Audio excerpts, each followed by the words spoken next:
বিশ্ব রাজনীতির উত্তপ্ত সময়েও যুক্তরাষ্ট্র ও চীনের অর্থনৈতিক সম্পর্ক যেন ভাঙছে না। বাণিজ্য যুদ্ধ, প্রযুক্তি নিষেধাজ্ঞা আর শুল্ক উত্তেজনার মধ্যেই এবার প্রেসিডেন্ট ডোনাল্ড ট্রাম্পের চীন সফরে যোগ দিয়েছেন বিশ্বের প্রভাবশালী কিছু মার্কিন ব্যবসায়ীও। অ্যাপল, টেসলা, এনভিডিয়া, ব্ল্যাকরক ও বোয়িং সহ বড় বড় প্রতিষ্ঠানের প্রধান নির্বাহীরা বেইজিংয়ে হাজির হয়েছেন এক নতুন অর্থনৈতিক সমীকরণের আশায়। বিশ্লেষকরা বলছেন, এটি শুধু কূটনৈতিক সফর নয়, বরং ভবিষ্যতের বৈশ্বিক অর্থনীতি নিয়ন্ত্রণের লড়াই। জানা গেছে, চীনের প্রেসিডেন্ট শি জিনপিংয়ের সঙ্গে বৈঠকে অংশ নেন অ্যাপেলের সিইও টিম কুক, টেসলার ইলন মাস্ক, এনভিডিয়ার জেনসেন হুয়াং সহ একাধিক প্রযুক্তি ও আর্থিক খাতের শীর্ষ ব্যক্তি। সিবিএস নিউজের প্রতিবেদন বলছে, শীর্ষ এই সিইওদের সম্মিলিত সম্পদের পরিমাণ প্রায় $1 ট্রিলিয়ন কাছাকাছি। চীনের পররাষ্ট্র মন্ত্রণালয়ের তথ্যমতে বৈঠকে শি জিনপিং মার্কিন ব্যবসায়ীদের আশ্বস্ত করেছেন যে চীন বিদেশি বিনিয়োগের জন্য আরও উন্মুক্ত হবে, আর এই বার্তাকে ইতিবাচক সংকেত হিসেবে দেখছেন অর্থনীতিবিদরা। গত বছর ট্রাম্প প্রশাসন চীনা পণ্যে 125% পর্যন্ত শুল্ক বাড়িয়েছিল। তখন ট্রাম্প অভিযোগ করেছিলেন, চীন দীর্ঘদিন ধরে যুক্তরাষ্ট্রকে অর্থনৈতিকভাবে ক্ষতিগ্রস্ত করেছে।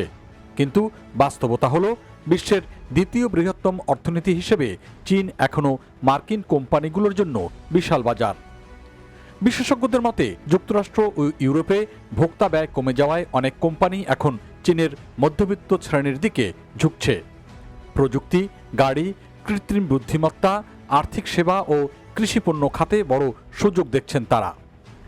ট্রাম্পের সঙ্গে সফরে অংশ নেওয়া উল্লেখযোগ্য সিইওদের মধ্যে ছিলেন অ্যাপেলের টিম কুক, টেসলার ইলন মাস্ক, এনভিডিয়ার জেনসেন হুয়াং, ব্ল্যাক রকের ল্যারি ফিঙ্ক, বোয়িংয়ের কেলি অটবার্গ, গোল্ডম্যান স্যাক্সের ডেভিড সলোমন, কোয়ালকমের ক্রিস্টিয়ানো আমন, মাস্টারকার্ড ও ভিসার শীর্ষ কর্মকর্তারাও এই প্রতিনিধি দলে ছিলেন।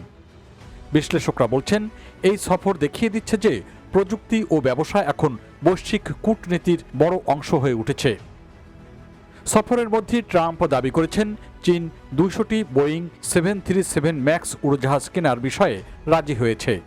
এছাড়া চীন আরও বেশি মার্কিন সয়াবিন কেনার আশ্বাস দিয়েছে, যা যুক্তরাষ্ট্রের কৃষকদের জন্য বড় স্বস্তির খবর।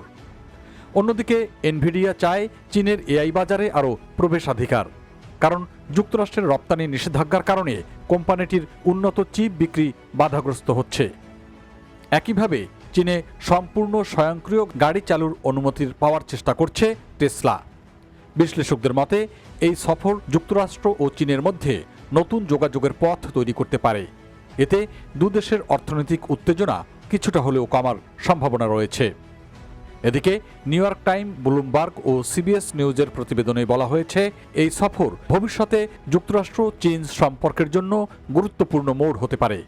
বিশেষ করে এআই প্রযুক্তি, সেমিকন্ডাক্টর ব্যবসা ও বৈশ্বিক সরবরাহ চেইনে এর বড় প্রভাব ফেলতে পারে বলে ধারণা করা হচ্ছে।